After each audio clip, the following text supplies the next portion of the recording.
Greetings, my friends. Hope this day finds you safe, healthy, and happy and enjoying your life, whatever you're doing, wherever you're doing it, just thriving, just having a great time. Just hope you're enjoying everything you're doing. Let's go right to Dr. Holmes, see what he has to say for us today. Somehow I had a page folded over here. I don't know why, and I'm just going to go right to what was in here. Okay.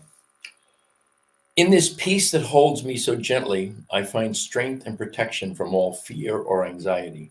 It is the peace of God in which I feel the love of a holy presence. I am so conscious of this love, this protection, that every sense of fear slips away from me as mist fades in the morning light. I see good in everything, God personified in all people, life manifest in every event. And so it is. I just read the last two lines. I see God in everything, God personified in all people, in life, manifest in every event. That's so funny. Let's try it one more time, huh? I see God in everything, God personified in all people, life manifest in every event. God personified in all people. That's a great opening line here for what I wanted to talk about today. The mean season continued, I called this show, and it's about the political season. It's about this is all very, very, very personal. This is about me, the mean season. This is about something that I have been really caught up in. I'm going to say since 2008. Since the in the very early days of, was Facebook even around then? Twitter was around by then, I think. But it was just, I have been somebody who's paid attention to the politics for probably the last, well, you know what? At least since sobriety, for the last, coming up now on 39 years. I've been involved. I've been vocal. I've expressed my views. And there was a short period of time in the middle there where I actually was wrestling with being more conservative, with being maybe more Republican. I actually just kind of felt like, maybe because I was very successful in fundraising and I was making a lot of money, and maybe it was time to kind of like maybe look a little bit differently at the roles of the Democratic and Republican parties. And I started to lean towards Republican. I had a business partner at the time who was very conservative, and he was a Republican. And I guess the advent of George W. Bush scared the hell out of me. And the truth of the matter is, I hadn't voted since Nixon. I just didn't care. And somewhere along the line there, I got reinvested. I think the whole situation with W and Gore and that stuff, that all kind of just didn't sit well with me. It got me reinvested into the process. But I hadn't voted since Nixon, as I said. I voted for Gore. There's no way in God's green earth I could vote for W. And by the way, I don't mean this to be a political thing at all, or about my preferences. I mean it to be about the discussion. And I remember distinctly that my beloved Lisa and I hosted it was through Mile High Church. It was either an Adventures in Faith or an Adventures in Prosperity event the night of the election in 2008. And my wife was saying goodbye to the last people who were leaving our house. And I immediately turned on the TV, and Brian Williams, I believe, was right there in front of my face. And the first words out of his mouth, I think, were, Barack Obama is the new president of the United States. And I started to cry because I was so happy, because I had felt like the world was watching and maybe we had come of age. That was a little premature maybe, but that's how I felt at the moment. And Lisa came in, and I told her, and she started to cry as well. And we were very pleased with it. And I was again very invested in the social consciousness, in the time to start doing things for people, for the citizens of the United States. It's time to start taking care of them. And obviously, we fast forward through then Barack Obama was reelected in 2012. Then we come to 2016, and the stuff hit the fan, and things started to get ugly. the vitriol was amazing. The back and forth was our discourse was nasty. Let me turn on my comments here. I can see you guys are out there. If you want to make a comment or ask a question about this, please do. And I apologize if you're watching from my Facebook page. I'm not sure if you make a comment if it shows up here. If it doesn't, I'll answer the comments when I finish the show. But please, if you're out there and you want to make a comment or ask a question, I'd love to have you do that. So the discourse started to get ugly. People started to really get. I mean, we've always been polarized in one way, shape, or form, but people started to get more and more polarized. They started to get more aggrieved, if you will, with their point of view, and we came to the point where we were all just kind of looking at people with a different political view as the other, and there was no real middle ground. There was no real kind of compromise. There was no, which is part of the democratic system. We're not a democracy, we're a democratic republic. Okay, blah blah blah. But the idea that the Congress has always been a place of compromise, where you worked with the other side, not against the other side. And there was always this idea of what is our common ground, and of the things on which we differ, how can we compromise with one another to get the best results for the American people? And that seems to have gone out the window. And along with it has been a populace whose ability to converse about the political situation or circumstances of the day, that's gone out the window as well. There's the old joke about, the two things you never discuss about at cocktail parties, family dinners, any kind of get together, you never talk about politics and religion. I've heard it proposed that maybe the reason that we have such a hard time now discussing politics and religion in a civil fashion at this point is because for so long it was something we were not allowed to talk about. I think it's important that we start to go back to the idea of you and I have differing points of view politically or even religiously. But in every single instance, there are places upon which we have common ground.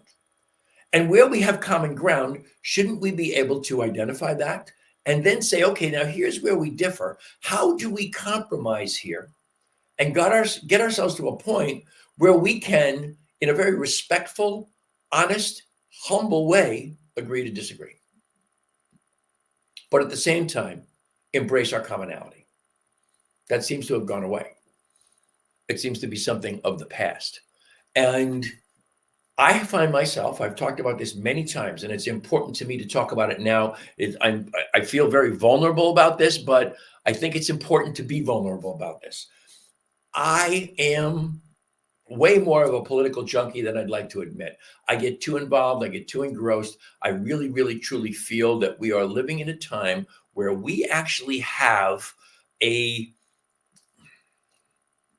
hate to do this one side or the other side, but there is one party, one group of people, not necessarily an entire party, one group within this party is bombarding the electorate, and in particular, the base of their electorate with lies. Lie after lie after lie, and telling the same lie over and over and over and over again. And the truth is that the Nazis really were the first ones to kind of codify this, if you will, and the communists did it as well. Is if you repeat the lie over and over and over again, if you pound the people who are receiving the lie with the same lie over and over again, then absolutely no amount of evidence to the contrary is going to change their mind, ever. And we have arrived at a point in the history of our politics, of our country, where that is happening to us now. Not only is it happening to us, but there is really strong evidence that there is a small group of people who are creating the lies, like content creators. Only the content is BS. And then they have a finite group of people who listen to everything they say, and they keep pounding the lie over and over again. Those people are never, ever, ever going to be available to be convinced otherwise no matter what you show them, what you tell them, they have really fallen into the trap of the 1984 trap, folks. Don't believe your lion eyes and your lion ears. Believe what we are telling you. Given that, we add to the mix social media. Social media now has become the big trap. And they got my ass, let me tell you, and they get me every time. I post something that is, I believe, to be poignant, if you will, or pertinent, more than poignant, pertinent to the situation, to the times that we're in. And what I've really come to understand here in the last couple of days, and this is interesting, it doesn't matter what you post as far as how positive it is, how upbeat it is. If it has any specifics to it, like I posted something the other day about the 1960s and it being a time of heart and compassion and the best music ever. And somebody who I know fairly well, who is also very much a progressive person, he jumped all over it. He jumped all over it about, there's nothing about golden ages and it wasn't a panacea and there was racism and there was violence and there was Goldwater versus Johnson and blah, blah, blah, blah, blah. He went on and on about all this stuff. And I thought to myself, you know what? Doesn't matter how positive your post is or how positive your intention is. Excuse me. There's always somebody out there waiting to pounce. There's always somebody out there waiting to be outraged.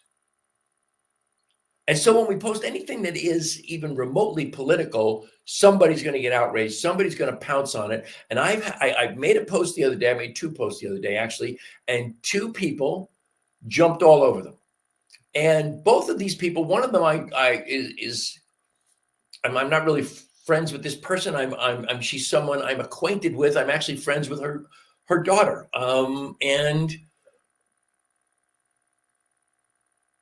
the conversation devolved into the woman who I didn't know. The woman, she said, "There's no sense trying to wake this one," and it just rubbed me the wrong way. It's this idea that if we disagree with one another, then I'm awake and you're not awake. I remember I hearkened back to the days when I first started studying metaphysics and spirituality. I was studying by myself to get my degree in metaphysics, which I did. I got a bachelor's degree in metaphysics. And then I became an ordained minister in the International Metaphysical Ministry. And I was very, very, very proud of that. And I felt conversant in metaphysics. I felt like I knew what I was talking about, but I had fallen into a trap because I was studying alone. I had fallen into a trap of thinking, I'm more spiritual than you are.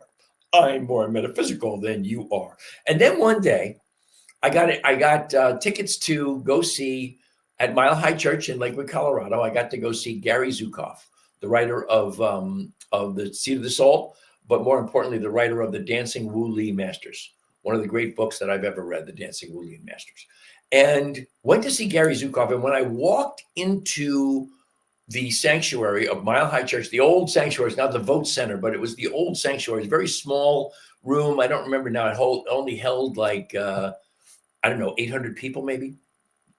And whenever you had a big speaker like Gary Zukav, they squeezed us in like friggin' sardines. But we went to see Gary Zukav, but I walked into this room, and this was a room filled with people who knew everything I knew, studied all the same things I studied, and believed many of the exact same things that I believed. And I felt that feeling of exceptionalism that I had created around myself just peeled away like a banana peel.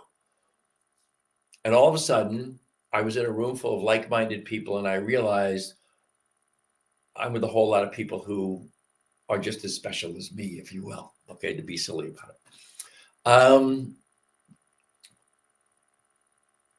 But I hope I didn't lose my own train of thought right about why I went there. But we get into these conversations, and because you get into this conversation with spiritual people, and the spiritual people have a tendency to act like, oh, okay, you're just not as awake as I am. You're not as enlightened as I am. And that was the vibe I got from these people around the idea that I just didn't buy what they were selling. And they had, and the woman who I more vaguely know, excuse me, it's just, it's the allergy time of year, and I just, for some reason, the cough pops in at different times of the day from the pollen in the air. But she presented to me the idea, but they both presented to me the idea that there are so many conspiracy theories out there that have come true or that are now accepted as fact. And I said, there's a lot of that has been claimed, not so many that have been proven. And the one woman sent me this couple of links for a woman, Kim, somebody whose last name just escapes me at the moment, who's a radio personality and an acknowledged conspiracy theorist and supposedly a liberal of some kind. But she was debunking the 10 biggest conspiracies. Not debunking, that's not the right word. She was picking the top 10 conspiracies of 2022 that had been proven to be correct in 2023. So obviously it was a year-old radio show or whatever. And some of what she said, she was right on the money. Some of it was true. Some of it was BS. And some of it was tremendously exaggerated. And there was an awful lot of spin on a few of them to prove her point. The bottom line was, though, and a couple of them, by the way, were things that were not necessarily conspiracies. They were just things that were talked about on the fringe and blah, blah, blah. I guess it's kind of a spectrum of them. But anyway, and because I wasn't buying it, I was denigrated. Because I didn't fall for it hook, line, and sinker, all of a sudden, I'm not awake. I'm not enlightened. And the greater point is the title of the show, The Mean Season Continued. The mean season is now. The mean season is April 4th. By the way, the anniversary of the assassination of Martin Luther King. May he always rest in power. But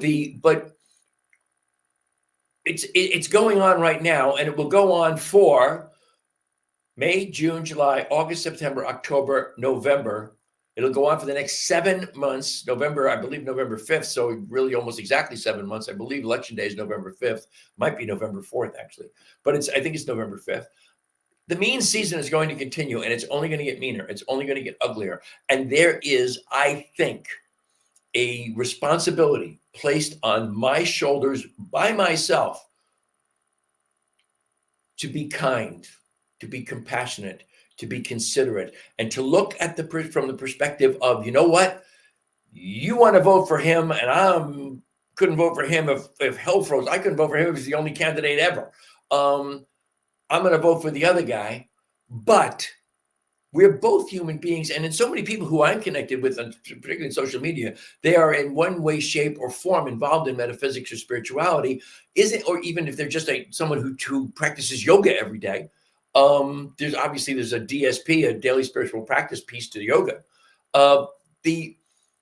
What is our commonality? What are the things that we enjoy together? What are the things we want together? What are the things when we look at the two polar opposite as the two candidates can be, when we look at them, you and I are not polar opposites. There are things that you and I have in common. There are things that you and I both desire to have as outcomes for our lives, for our country, and for the American people via this election. We disagree on how that's going to happen, but we have that same concern. Let's define that first. And then let's look at the differences. Let's look at the things that make us lean to the right. That's funny. Or to the left, which looks like on the screen, but I did it reverse, like a yoga teacher. Anyway, I don't know if you even understand what I just said, but the idea is we have to, as you know, and I lost the spot, of course, we have to see the face of God in every single person, even if that face is just an avatar on Facebook. We absolutely need to see the presence of the divine in each and every human being. And I despise everything about the one candidate. And you guys can extrapolate that, and you know exactly who I'm talking about. I despise every single thing about that human being, but I refuse to hate him. I hate the sin, not the sinner, or I endeavor to hate the sin, not the sinner. And I get accused when you have the argument, why do you hate so-and-so so much? I'm trying very hard not to hate. And trust me, in this particular instance, I find it very difficult because I do despise everything about this person. I see no redeeming human characteristics. I see a totally failed human being. But that doesn't mean I hate that human being. Maybe I've done this. I admitted to this a few years ago. I did it like 2 days in a row. I haven't done it since, but I included that person in my prayer work. Same person. Maybe that's what we need every day. Maybe that's what we always need to do, each and every day of our lives. You know, I'm gonna leave you today with a reading from Dr. Holmes, from the textbook, or what we call the textbook, the Science of Mind. Let me turn on my reading light here so I can see what the hell I'm doing. Okay, of course you know, right? The Science of Mind, the textbook by Ernest Holmes. And the thing that I'm expressing here today is that we need to embrace one another, regardless of our differing opinions. Find the commonality of our desires in life, then focus on them and discuss, don't argue about our differences. On page 264 of the Science of Mind textbook, Ernest Holmes does a treatment, and the treatment is for peace of mind. And it's one of my favorite treatments of his in the book, and I'm going to read it for you today. Just maybe if you're, as long as you're not driving, which I doubt you're doing if you're watching this, just close your eyes and think about this. Be still and know that I am God. I am the Christ, the Son of the living God within me. I am the principle of peace within me. I am the manifestation of love within me. My mind is poised in peace and beauty. All sense of fear or doubt is gone. I rest in calm trust and rely on the law of spirit to bring good into my experience. I contend with none, argue with none, and am filled with wonderful peace and light. There is no uncertainty about my future and no fear as a result of my past. I live in an eternal now, which is filled with good alone. Goodness and beauty follow me. Peace and joy accompany me.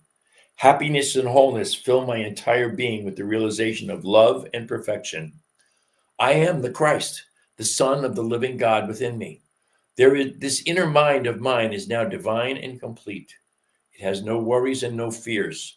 It is whole, complete, and satisfied. I look back over all previous experience and find that it was good, very good. I look forward toward the future and find that it is good and very good. I look at the present and find that it is also good and very good. God is in all, over all, and through all. I am the Christ, the Son of the living God within me. I am the spirit of confidence. I am poised in love and reason. I am the perfect law of truth and the complete presence of beauty. I am Christ, the Son of the living God within me. We want to enjoy peace of mind. We have to embrace that Christ within, and we have to be able to express that Christ within as the Christ in each and every person. That's it for me today. I want you to remember always, New Thought Media Network is a nonprofit organization. We live and breathe by virtue of your generosity and your donations. There is the website right there on the crawl, ntmedia.org, newthoughtmedia.org. Click on donate, and we're thrilled to get whatever it is you decide you would like to give us. Please remember that this show is brought to you by HempWorks. This is one of my favorite products in the world, the HempWorks Original Coffee here. It is filled with 5 milligrams of CBD, as well as some chaga mushrooms and other good things for your health. Great afternoon pick-me-up that won't really, it has never done the thing about keeping me awake. I can actually have it in the afternoon.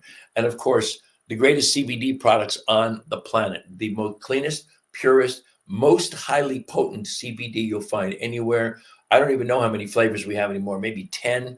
It comes in both the broad spectrum, which is totally 100% THC free. If you're someone who has a rare allergy to THC, or if you take a very, very sensitive test, drug test for work, and full spectrum, which has the legal limit of 0.3% or less of THC in it. And it comes in the 3 concentrations of 500, 750, and 1500 milligrams, depending on what your needs might be. I use it every single day. I use it every night before I go to bed. It helps me to get to sleep. It also helps if you're feeling any stress whatsoever. And depending on the person and depending on the pain, it can be an amazing pain reliever, but it doesn't.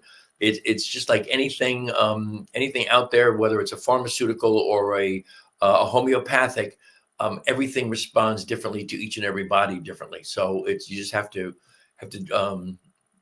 play with it if it's something you want to use. So HempWorks is our sponsor. Please visit hempworks.com/Ken Ludwig. Go right to my page, give you the best pricing, and show you everything you want to know about CBD. If I can help you in any way, please send me a message. Send me you can text me, not text me, send me an email at teamrocketnow@gmail.com. You can find me and my beloved Lisa on Facebook at our branded Facebook page, Vibrant Aging, which of course goes hand in hand with this show, Vibrant Living. That is, or the parent company for HempWorks is called My Daily Choice, an extraordinary array of health products and products for your pets, for your car, for clothing.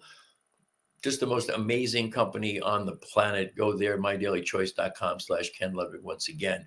And let's always keep up our donation page here at the bottom so that you folks can donate your money anytime you wish. As always, I am immensely grateful for the great gift of your time and your attention. I wish you all the love and all the blessings the universe has to offer.